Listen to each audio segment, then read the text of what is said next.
All right, good afternoon, Professor. My name is Kyle Kretzmer, and this is my project on sports cards. Um, so I figured I'd start this out telling you a little bit about myself. I wore the Darren Waller New York Giants jersey for you. Got my Giants hat. So I am 25 years old. I am a financial analyst for Soccer Post. We are a corporate retail soccer company, sell cleats, jerseys. We actually do sell to some professional teams. So I'm on the corporate side doing financial analyst for them. I'm currently pursuing my MBA in financial planning, where I look to move up as a senior financial analyst here at Soccer Post. I am a diehard sports fan, as you could tell. This is kind of what got me into the sports card industry and the sports card world.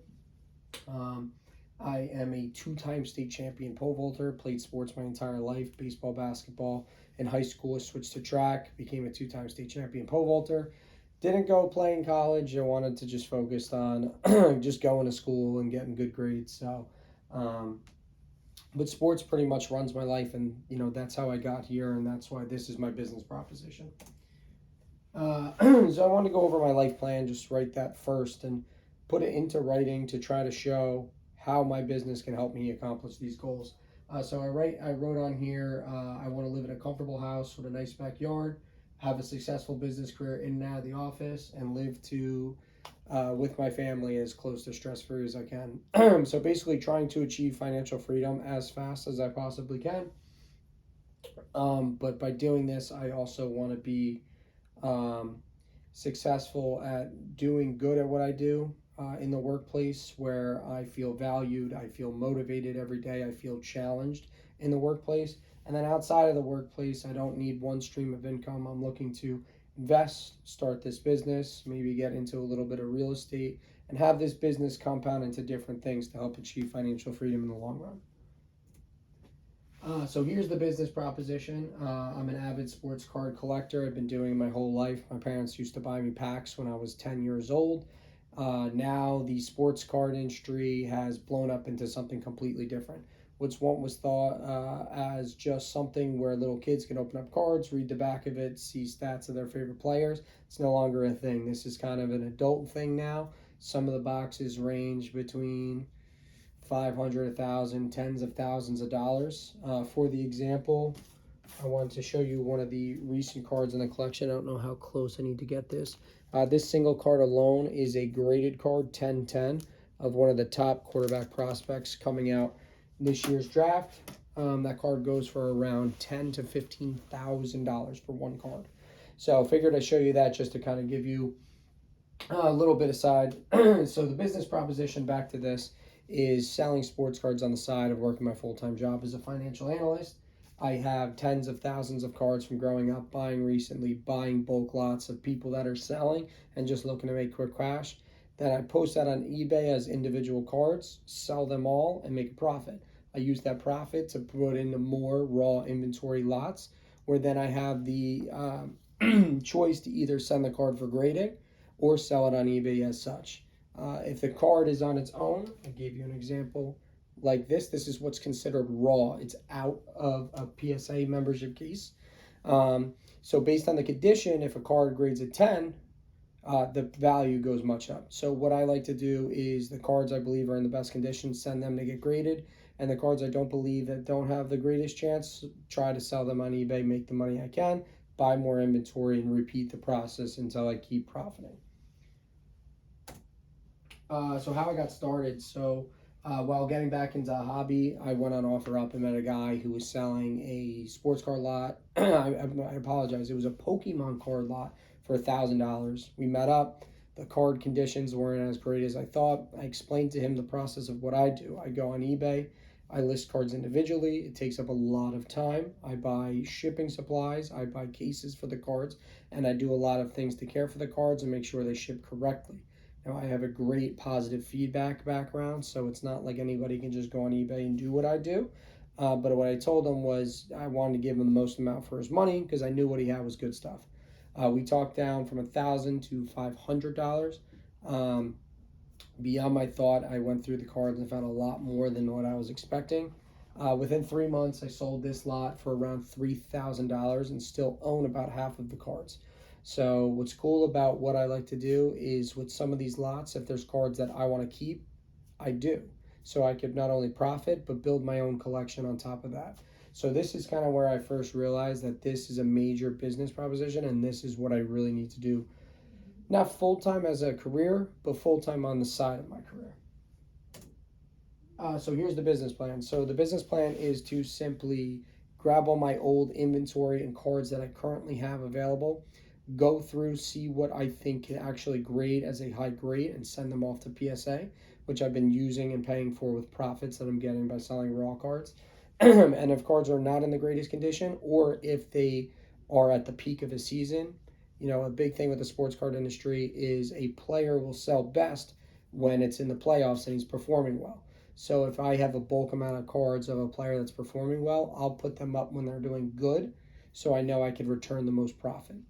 An example was Matthew Stafford when he won the Super Bowl. His rookie cards were going for $150 to $200.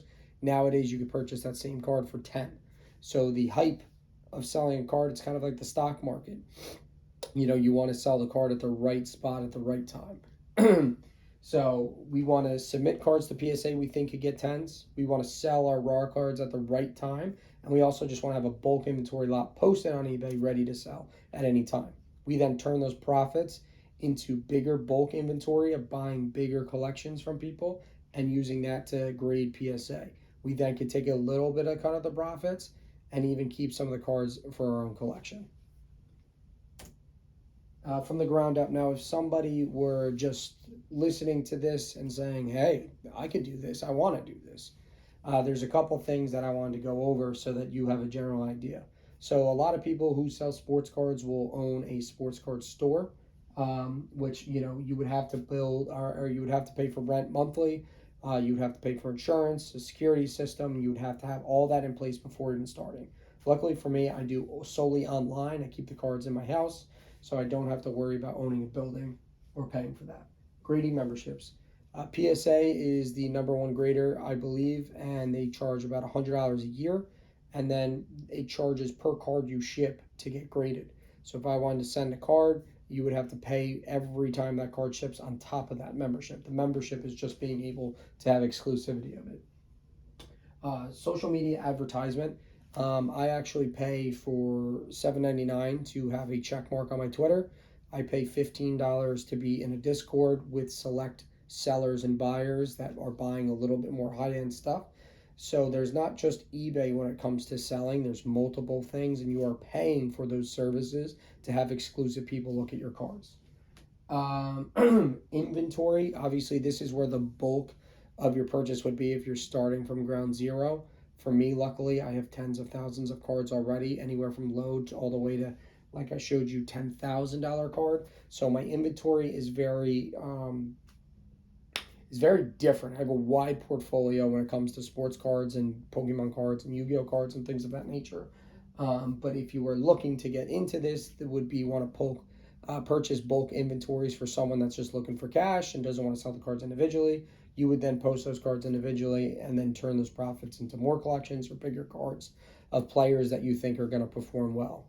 Some people look at this as an investment opportunity. They'll purchase a player, a bunch of cards of them, wait on them, and then sell them when they're at their peak. So you can look at it from an investment purpose or just somebody who's looking to flip and sell the cards for profit. Shipping materials, bubble mailers, hard cases, liability insurance, shipping insurance. There's a lot of things under your belt when it comes to this, and you want to make sure you're covered under all cylinders. My personal brand. So on here, throughout the semester, we talked about building a personal brand, which I have posted here. But I wanted to talk about more of my business brand.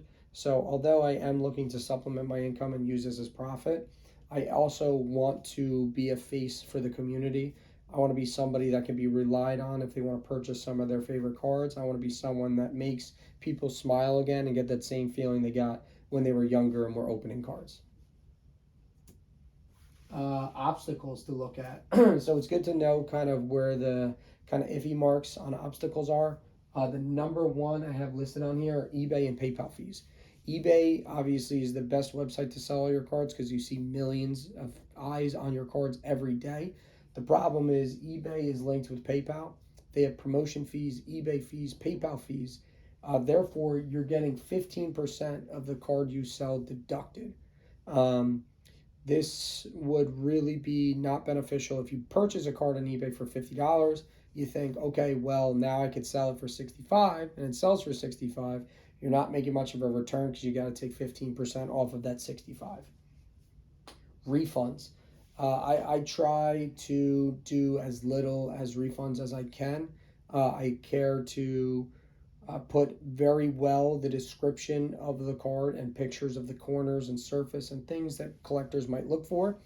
But refunds are a big part of the game. You might be able to sell big time cards, but you got to be able to deal with the refunds and keep that positive feedback. Grading. I think grading is a very hard thing.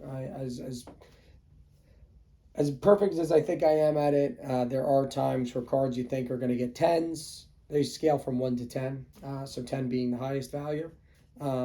Sometimes those cards can come back sevens or eights. So if you could be purchasing $100 to $1,000 up to this grading services just for the cards that come back worth less. So it's a little bit of a risk analysis, and that's a big obstacle. Now, players getting hurt or trouble in the media. I wanted to talk about Wander Franco. If you're familiar with baseball or this story, Wander Franco is one of the up-and-coming shortstops of the MLB. He just signed a $200 million contract with the Tampa Bay Rays. He's 22 years old. People have been investing in his cards for years as he was younger because they knew he was going to be this great. The peak of the prices are about as high as they can, and in the media it comes out that he's in a very bad scandal with the Dominican Republic. He's out, suspended indefinitely for the year, maybe even out of the MLB. I won't talk about what happened to him.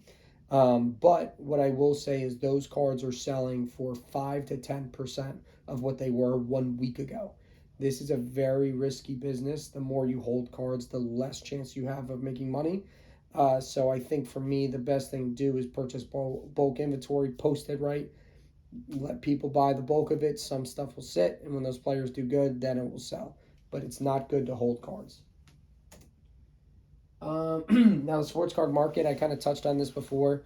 It's not a kid's game anymore. This is pretty much all adults. I have anywhere from the ages of 13 to 70 because, baseball cards growing up, most older guys love sports cards.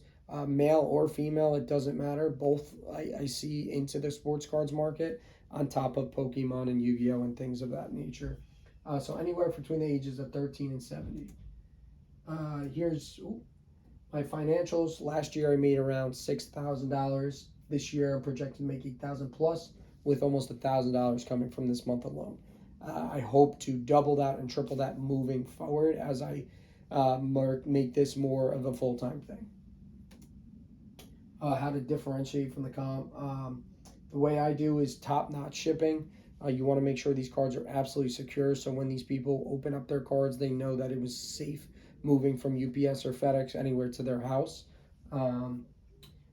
Explain the exact condition of the card, I think, is a very big part of selling on eBay. I think a lot of the refunds and stuff will come from people who don't really describe the card and the condition. If there's a nicked corner, if there's a scratch, you really want to tell your customer what's going on before they arrive, because any surprises will end up in a refund. Be a good person. I've been to plenty of card shows. I've been, I have 100% feedback on my eBay. I've met a lot of good people in the industry, but I've also I've met a lot of bad people in the industry. So I think by being a good person, standing out, doing the most for somebody who's your customer, that's where you really see the most success. So in conclusion, I just wanted to say thank you, Professor. This semester alone, I've learned a lot. I'm coming really close to finishing my MBA, and this was one of the most intriguing classes because it really connected me to this business again that I fall off a little bit. So I just wanted to thank you again for everything. You wish for a safe and happy end of the year. And thank you so much, and thank you for tuning in.